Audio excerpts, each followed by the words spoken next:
Welcome in. It is day 209, and you're speaking to the Meeples Champion. And we're jumping back into one of the party games that I borrowed from my sister last week. I'm trying to rotate this around a little bit and make sure not to be overwhelming you with a bunch of too many things. So I've been doing a few games from my mom's retro older collection, a few games from my sister's party game collection, along with the games I usually review, and just trying to mix it up a bit throughout. So this game that I'm bringing out this week, I played, I want to say last Christmas, not this 2022, but 2021 for the first time. And I played it a couple times with them since. It's not a bad game. It's just not necessarily a game I normally would play, but for my family games, works out great. The game is called Taco, Cat, Goat, Cheese, Pizza. So the idea is that everybody gets shuffled out a bunch of cards. You don't look at them. You put them down, and starting at player one, they have to say taco and flip their card. Then the next player has to say cat, then goat, then cheese, then pizza, and then you keep going. You go back to taco. If at any point somebody says the same word as the card they flipped, everybody has to slap the pile. Last hand to reach the pile has to take the cards, shuffle them up, and make it part of their collection. If somebody attempts to slap the pile, even flinches, but it's not actually around where you need to do that, then they have to take the pile. Otherwise, there are also special cards in here. When a special comes out, it means you have to slap the pile after doing what it says. So it might be a monkey card and it's asking you to do a monkey action and then slap. Everybody has to do it. Everybody else is in charge of making sure we call out somebody if they just slapped and they didn't actually do the action. All of these things result in the same idea. Cards will be picked up, added to a pile, shuffled, and continue. You play the game until somebody has run out of cards, at which point they will be the winner. So it's a fun little game. It's quick, but why don't we jump in, judge it on our 7 little categories, and see how that works.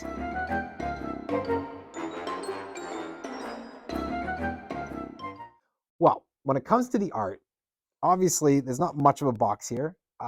It's tiny. It's got just a couple stripes of white and black and a pink.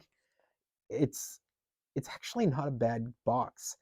When you're looking for a party game, I think smaller the better. And I think the size of the box, the coloring of the box, it definitely grabs your attention. You see the name of the box and you go, wait, what is this? It actually does grab the eye. I had seen it before I played it because I'd heard some reviews on it and I'd also seen it in stores and it does grab the eye. So I think that the inside of the box is fine, but the outside does its job. It's got to be a thumbs up.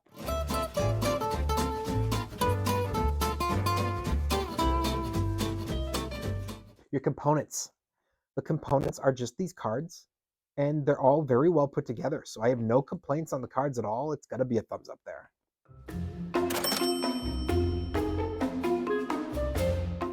Your price. You're looking at maybe $20 for this. It's definitely available in stores like Barnes & Noble, Target, probably even Walmart at this point.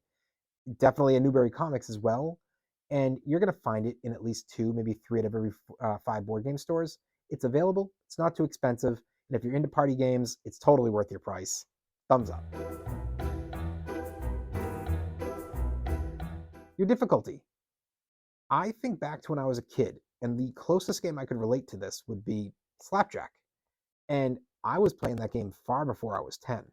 So I think this game is easily playable by kids, by beginners, but I think inexperienced like myself, I enjoyed it. And I think experts can too. It's about the scenario you're playing it in. And I think that this one is one that everybody can enjoy. So got to give it a thumbs up.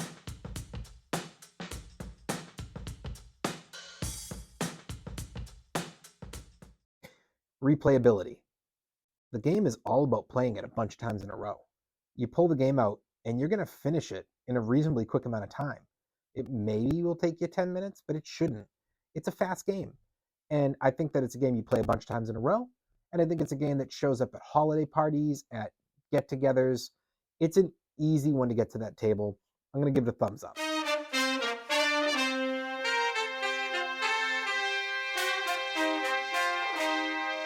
Keys to victory. So obviously all that the keys matter is your reaction time. That's it. Are you flinching or not flinching? And are you reacting quick enough to either slap the pile directly or do an action and then slap the pile? To me, that's all the game needs. That being said, when it comes to keys to victory, does that equate to a thumbs up or not? Normally, I don't like it when you're very limited, but this game is extremely fun and it's very straightforward. So the keys to victory are there. It's all about your reaction time. I got to give it a thumbs up.